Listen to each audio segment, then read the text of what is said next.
name is Muto. So our project is called Moving Digits. It's a Creative Europe project. It's two-year duration. It's a Creative Europe cooperation, small-scale cooperation project. Welcome. Thanks. So it's a two-year cooperation. It's a small scale, so it means a minimum of 3 partners, 3 different countries.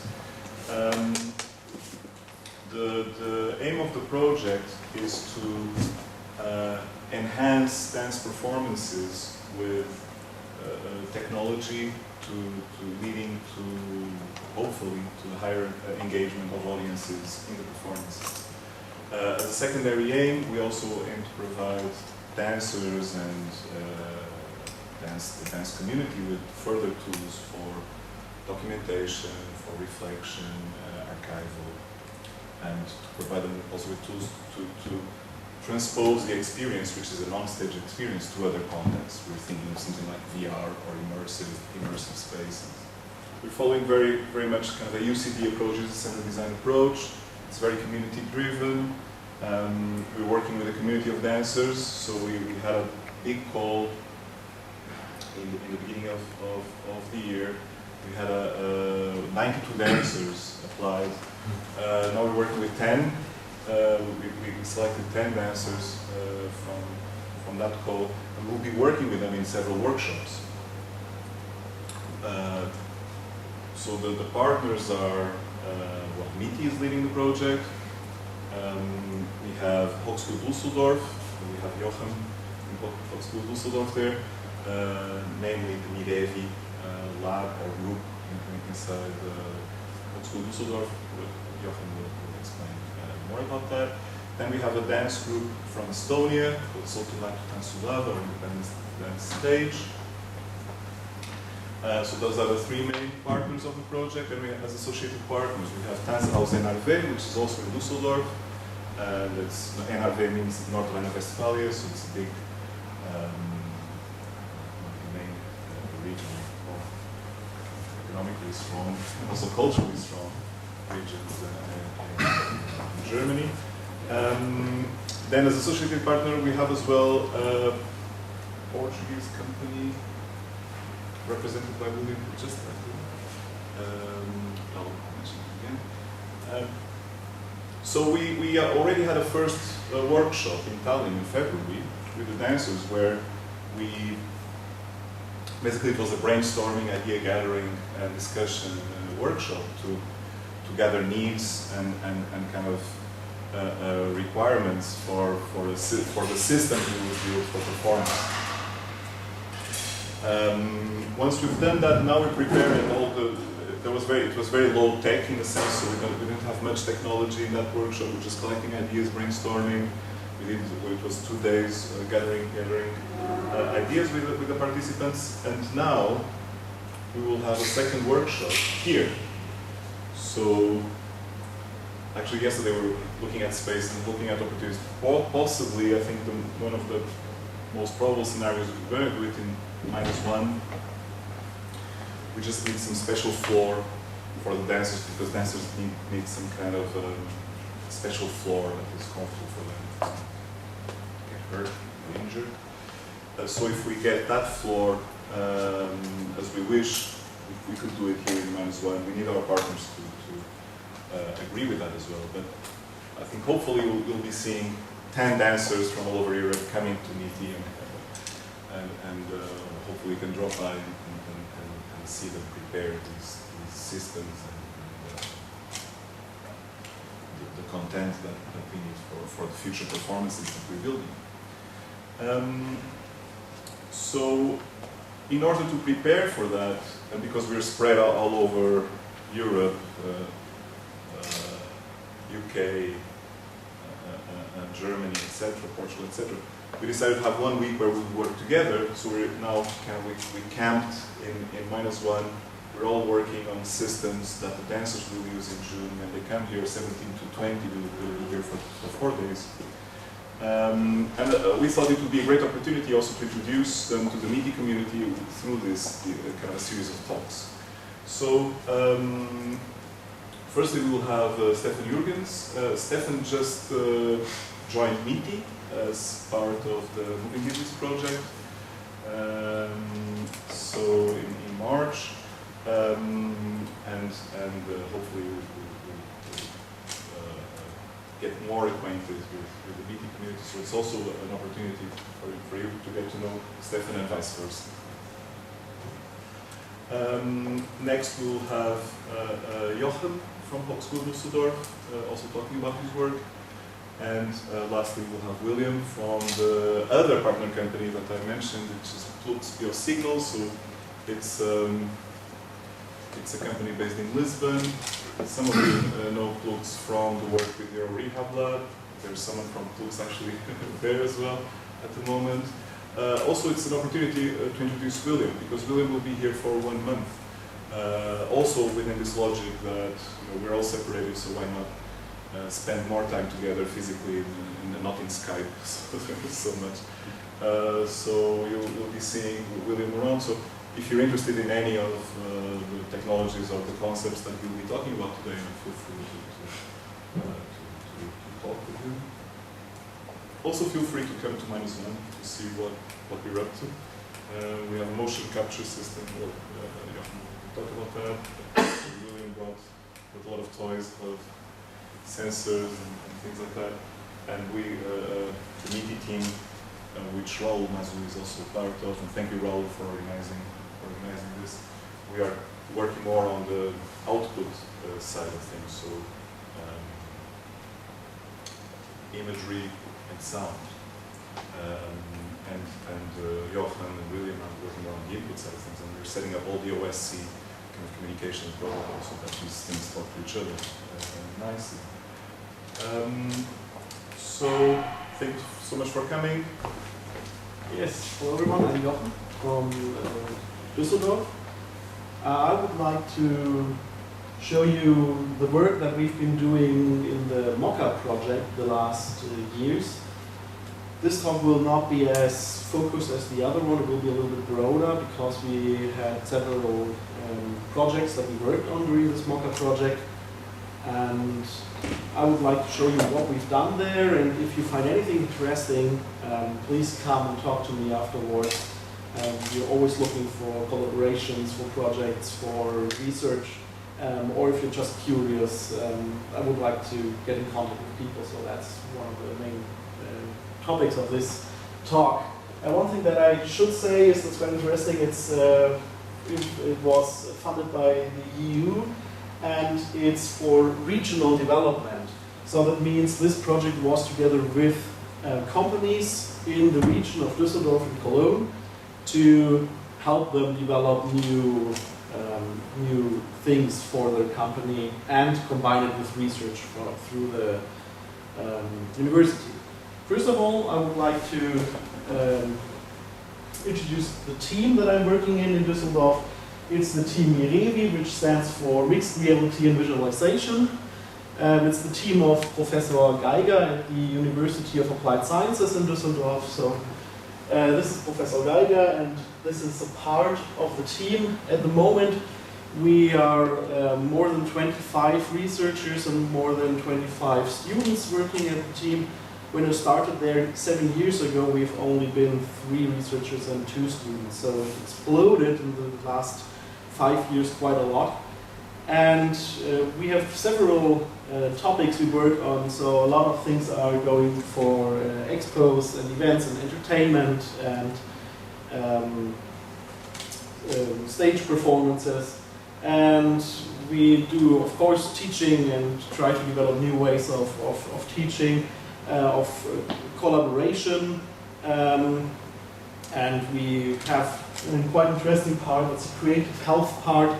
I've been 1 year in a project that was with people with dementia, so how can technology help people with dementia in their everyday life, but I'm not anymore in this health department, but if you're interested in that, I can tell you more about that. But this project, this talk, we'll focus on the project MOCCA, which stands for Motion Capturing Creative Area.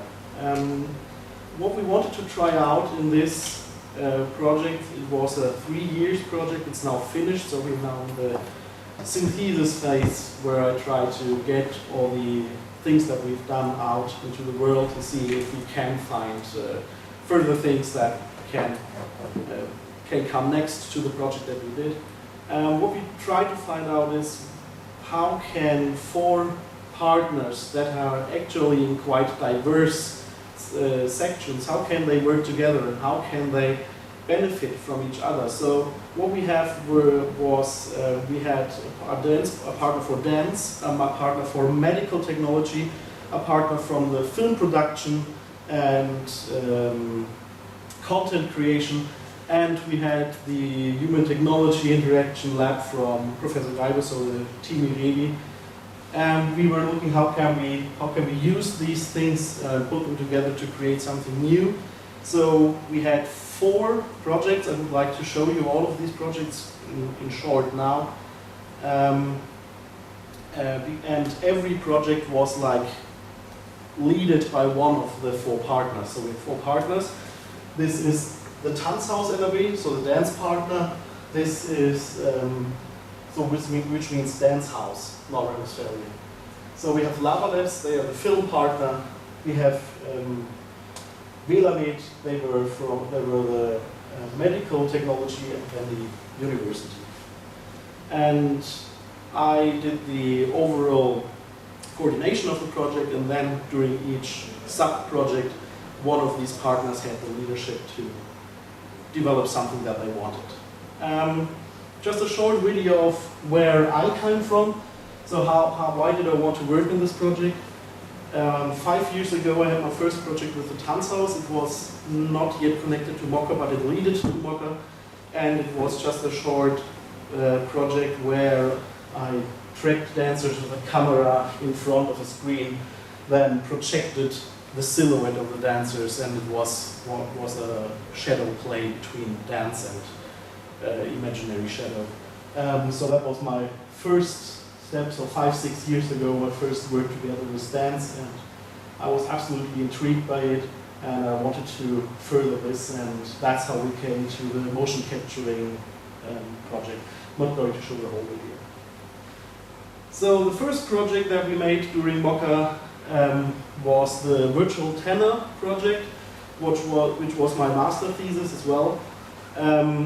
We created a performance system where you can sing on a stage like a tenor without having to sing a single note. So you do not produce sound, the system is producing the sound for you, and it sounds like an opera singer. And you can pretend to be an opera singer on the stage. You do this by creating the sound with your body. So we have motion capture sensors or IMUs on your body. And you can sing louder by stretching your arms, and it's getting more quiet when you put them to your body. And you can control the pitch by raising your arms. It gets higher and this gets lower. And we have a depth camera that films the face, and by that you can control the vowel that is sung. So if you make it sings ah, if you make it sings e, and by that you can control the volume, the pitch, the vowel, and the vibrato by turning your hand, but that's not that obvious for the audience. Then the next step was, well, we then started to map the light to the pitch and just some fancy stuff so it looks awesome on stage. But then we thought of, let's put the audience in there as well, that they have a part in the piece as well. So we use the camera to track the audience, so the activity of the audience, and they can wave.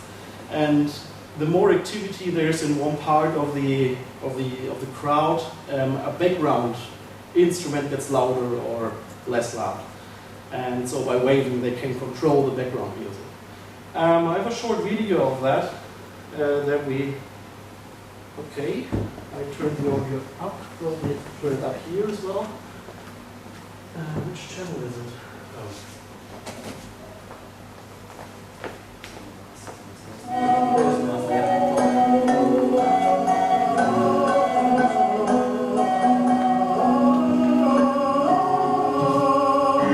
So, in the background, the audience gets a feedback of how active they are.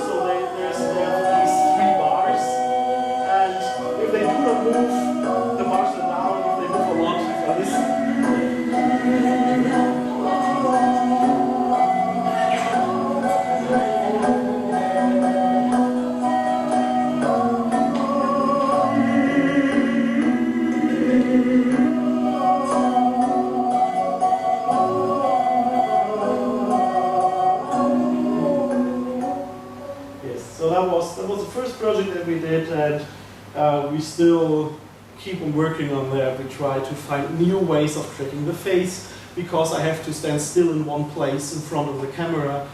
So we try to find something else. We try to make muscle tension, but it looks really weird if you have electrodes put in your face.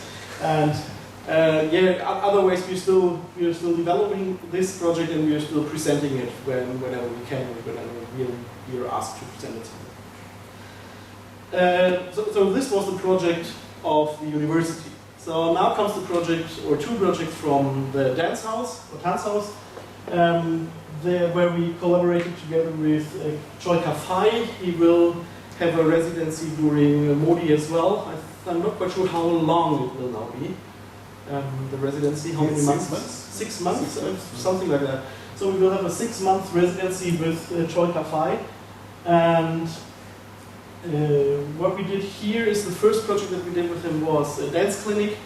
So he invited dancers to the stage and looked at problems that they have during their performance and their choreography, and then let an artificial intelligence help them solve their problems. And the artificial intelligence got the data from motion capturing and from brainwave analysis. And there's one thing we need to know about Joschen. He always plays with the experience, with the expectations of the audience. So there was real motion capturing involved, and there was real brainwave involved, and at some point during the piece they were used in real time, and they were actually processed, but at some point it was just staged, and you never knew exactly when was this now real or was it not, and that's a sort of game he plays with the audience. And in here you can see that she's wearing brainwave sensors, and here she's wearing a tracking suit. And this was like an ironic view on the dancer and the relationship between technology and dance, and creative processes that are guided by artificial intelligence. He really is into things like that. And the second project then was the project that is called Unbearable Darkness. This was about the Muto Dance, and he wanted to revive the Muto master. I don't know the name of him, so he's already dead, but he still wanted to bring him back to stage. So he had the movie company that we have, the content company, create a virtual avatar of the Muto master that's already dead, and then have a dancer with a tracking suit control the avatar of the Muto dancer, and so bring back the Muto master onto stage, but from a very modern view. So how would he evolve over time, and how would the spirit react to being brought back to stage? I have to admit that I did not fully understand this piece. I think it was more for really experienced audience, but he gives a short explanation about what he wanted to show with this project.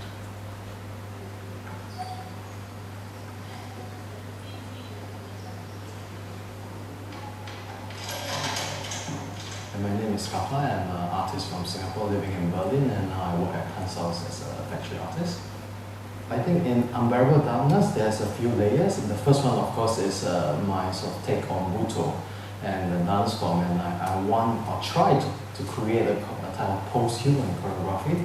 The idea is what is humanly impossible and grossly possible on stage or with dance. And we use a lot of digital technology, motion capture. So you have dance with technology, but trying to propose something new or fresh to the dancing. And the second is really a little bit research into the dark culture of Japan, which is mainly on the shamanistic practice. The first impulse was actually where I first discovered this DVD of this Muto master. I was sort of stunned or mesmerized by the dance that he created in the 60s and 70s. I really had to work with the person or the founder himself, so that was really the starting point of this whole project. He passed away 30 years ago. actually had a shaman on stage performing this resurrection live during the performance. And again here, you never knew, is this real or is this ironic? So that's, you can never really tell when you see something from, well, I never really can tell when you see something from Joschen. Okay, if you want to see more of this project, I'm not going to show the whole video, it takes quite a while. So one thing that we then did, so that was like the chronological order that we worked on the project, was that we made we came up with the idea of making a digital dance lab. So in White, a group of dancers, choreographers, and media artists, there were 12, and not have a straight goal to this residency that was 1 week, but to provide them with all the technology that we have and find out what they want to do with it and help them develop their ideas within this week. So we offered lots of different technologies, VR, motion capturing, biosensing, stimulated current, so you can actually see this during the video. I'm going to show you that. Some dancers actually put some electrodes here and then had electricity control their muscles, and EEG brainwave analysis as well. And here's just some image of what came out of there, so you can probably imagine what we did there.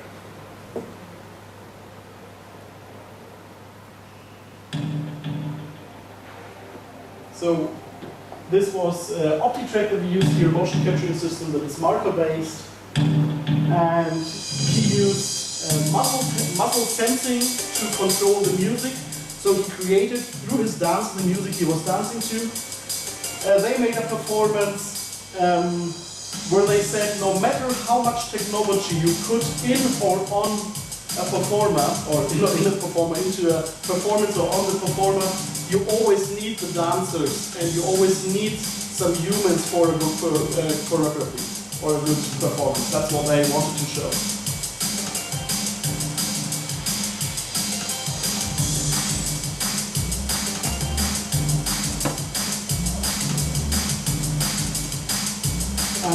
So here we had like a one-person performance. The visitor could put on some VR glasses, and the dancer was dancing with the motion capturing suit on, and she danced around him, and the visitor could see a water figure dancing around him. So it was like an impressive and beautiful piece for one audience member. They changed.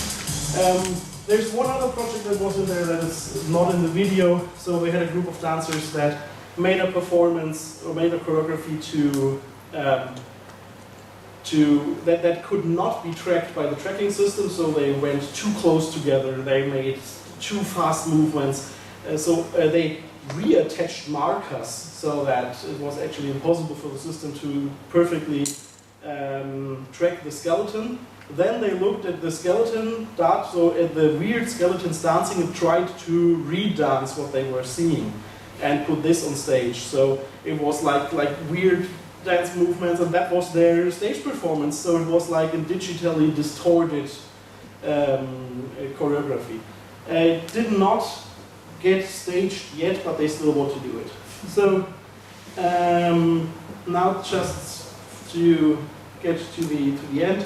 Some two short projects that we also did one was Medical Motion. That was the project of Velamed.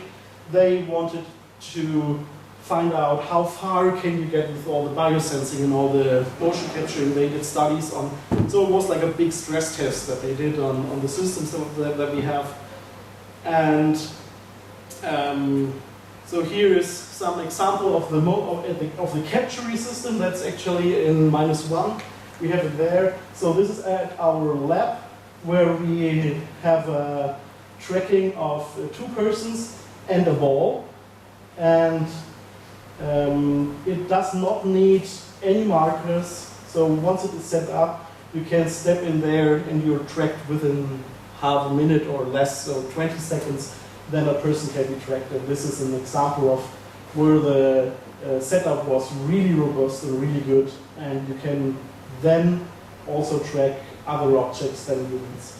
And we can then use the data of the skeleton for anything we want. In the MOCCA-Project, we would like to use it for expression. And here, Velamed used it for medical research.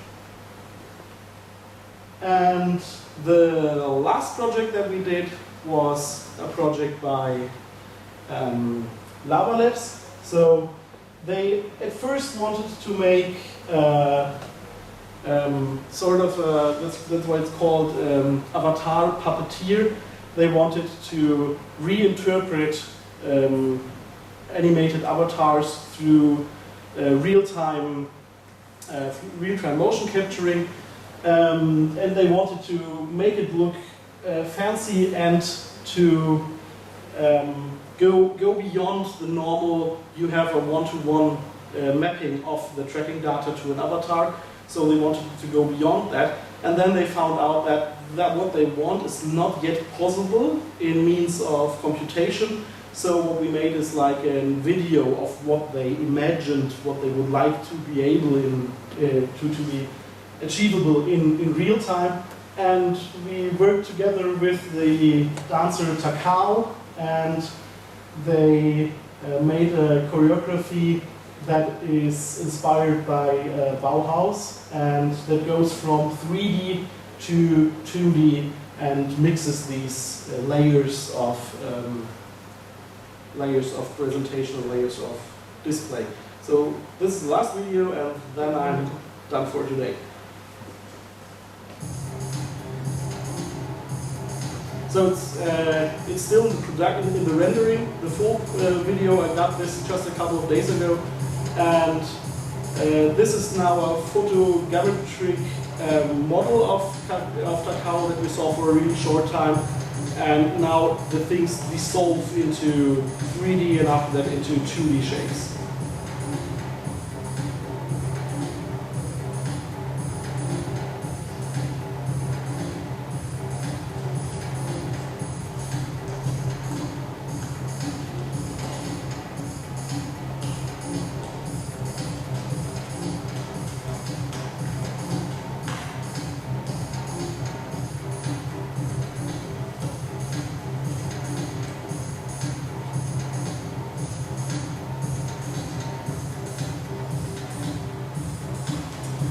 Okay, so if you have any further questions, please come up to me, ask me, talk to me, and I think there's time now for questions to all three